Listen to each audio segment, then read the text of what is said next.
Hello കൂട്ടുകാരെ, അങ്ങനെ 5 ദിവസത്തെ ആശുപത്രിവാസത്തിന് ശേഷം ഞങ്ങൾ വീട്ടിൽ പോവുകയാണ്. ഇന്ന് ഡിസ്ചാർജാണ്.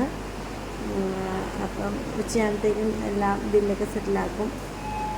വൈകിട്ടത്തോടുകൂടി ഞങ്ങൾ വീട്ടിലോട്ട് തിരിച്ചു പോകും. ഹസ്ബൻഡ് അവിടെ നിന്ന് ഉച്ച കഴിഞ്ഞിട്ടേ പോരുള്ളൂ. അങ്ങനെ അവന് കുറവായി. അങ്ങനെ ആശുപത്രിവാസമൊക്കെ കഴിഞ്ഞു. തിരിച്ച് വീട്ടിലോട്ട് പോകാൻ കേട്ടോ. എല്ലാവരും സുഖമായിട്ടിരിക്കണമെന്ന് വിചാരിക്കുന്നു. കടുത്ത വേനലാണ്, ചൂടൊട്ട് സഹിക്കാൻ പറ്റില്ല. ഇവിടെ വന്നതിന് ശേഷം ഞാനൊരു എത്ര കുപ്പി തണുത്ത വെള്ളം മേടിച്ചെന്ന് എനിക്കറിയില്ല. തണുത്ത വെള്ളം തന്നെയാണ് കുടിക്കുന്നത്. എന്നാലാണ് ശരീരം ഒന്ന് തണുക്കുള്ളൂ, മാത്രമല്ല നമ്മുടെ ദാഹം മാറുള്ളൂ. ഫുഡ് കഴിക്കുന്നതിനേക്കാളും എപ്പോഴും വെള്ളം കുടിക്കണം എന്നുള്ളൊരു ചിന്ത മാത്രമേ ഉള്ളൂ. കാരണം അതുപോലത്തെ ഒരു കാലാവസ്ഥയാണ് ഇവിടെ, എന്തോ സഹിക്കാൻ പറ്റാത്ത പോലെ. എന്നാണേലും കുഞ്ഞിന് ഭേദമായി.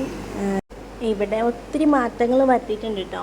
ഒത്തിരി മാറ്റങ്ങൾ എന്ന് പറഞ്ഞാൽ ഇത് ലേബർ റൂം അതൊക്കെ ആയിരുന്നു. ഇവിടെ പ്രസവ വാർഡൊക്കെ ഈ ഭാഗത്തായിരുന്നു. അതിപ്പോൾ ഇവിടെ എൻക്വയറി അതുപോലെ തന്നെ ഫാർമസിയൊക്കെ ആക്കി.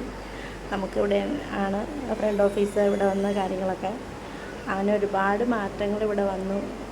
അതുകൊണ്ട് ഒരുപാട് ഗുണങ്ങളാണ് ഉണ്ടായിട്ടുള്ളത് കേട്ടോ.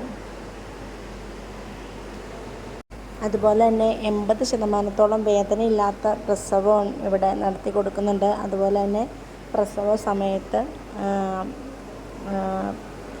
ആ സ്ത്രീയുടെ കൂടെ അതിൻ്റെ ഭർത്താവിനോ അല്ലെങ്കിൽ ആളുടെ അമ്മയ്ക്കോ കൂടെ നിൽക്കാവുന്നതാണ്. അതിന് 2 മാസത്തെ ഏതോ ക്ലാസ് ഉണ്ട്, അത് കൂടിയ ശേഷം മാത്രമേ പറ്റത്തുള്ളൂ. അങ്ങനെയൊക്കെ അവിടെ എഴുതി വെച്ചിട്ടുണ്ട്. ഇവൻ ഈ ഓട്ടം ആയതുകൊണ്ട് എനിക്ക് എല്ലാം കൂടെ പോയി വീഡിയോ എടുക്കാൻ പറ്റിയില്ല, അതുകൊണ്ടാണ് കേട്ടോ. അതുപോലെ ഈ ഹോസ്പിറ്റലിനുള്ളിലുള്ള ചാപ്പലാണ് കേട്ടോ. മാർ ബസേലിയോസ് ബാവയുടെ നാമത്തിലുള്ള ചാപ്പലാണ്. അപ്പോൾ ആ ചാപ്പലിനുള്ളിൽ വന്ന ഒരു പ്രത്യേക അനുഭൂതിയാണ്. ഞാനും മോനും എല്ലാ ദിവസവും തന്നെ ഇവിടെ വന്ന് പ്രാർത്ഥിച്ച് എണ്ണയൊക്കെ തൂത്ത് ബൈബിൾ വചനം എടുത്ത് വായിച്ചിട്ട് പോവാറുണ്ട്. വലിയൊരു അനുഭവം തന്നെയാണ്. നമ്മുടെ മനസ്സിനൊരു വലിയ ശാന്തി കിട്ടുന്ന ഒരു അനുഭവം തന്നെയാണ് ഇതിനകത്ത് കയറി വന്നിട്ട് പോകുമ്പോൾ. അതുപോലെ കുടുക്കിക്ക് ഇവിടെ വന്നപ്പോൾ കിട്ടിയ കൂട്ടുകാരാണ് കേട്ടോ. ഒരു ചേച്ചി പെണ്ണും കൂടെ ഉണ്ട്. അവളുടെ വീഡിയോ ഞാൻ എടുത്തില്ല എന്നുള്ളൂ. ഇവർ മൂന്നും കൂടെയാണ് ഭയങ്കര കളി. ഇടയ്ക്ക് തക്കുടും അവർക്ക് TD ഒക്കെ വെച്ച് കൊടുക്കും. എന്നാലും ഭയങ്കര കൂട്ടാണ്, ഭയങ്കര ഇഷ്ടമാണ് അവന്. ഇത് കുടുക്കയുടെ ഒരു കൂട്ടുകാരൻ്റെ അമ്മ കൊണ്ട് തന്നു കേട്ടോ. കുറച്ച് ചക്കപ്പഴുക്കും അടിപൊളി സൂപ്പറായിരുന്നു മാങ്ങാ ചമ്മന്തി. ബാക്കി സാധനങ്ങളെല്ലാം എടുത്ത് വെച്ചേക്കാണ് പോകാൻ റെഡി ആയിട്ട്. അതിന് ഹസ്ബൻഡ് വന്നാൽ മതി പോകാനായിട്ട്. അതുപോലെ ഹോസ്പിറ്റൽ വാസത്തിൻ്റെ 5ാമത്തെ ദിവസം ഇന്ന് ഡിസ്ചാർജാണ്. കുടുക്കിക്ക് നല്ല കുറച്ച് കൂട്ടുകാരെ കിട്ടി. അതുപോലെ തന്നെ എനിക്കും ജൂണ എന്ന പേരുള്ള ഒരു കൂട്ടുകാരി, അതുപോലെ തന്നെ റിഞ്ചു എന്ന പേരുള്ള ഒരു ചേച്ചി.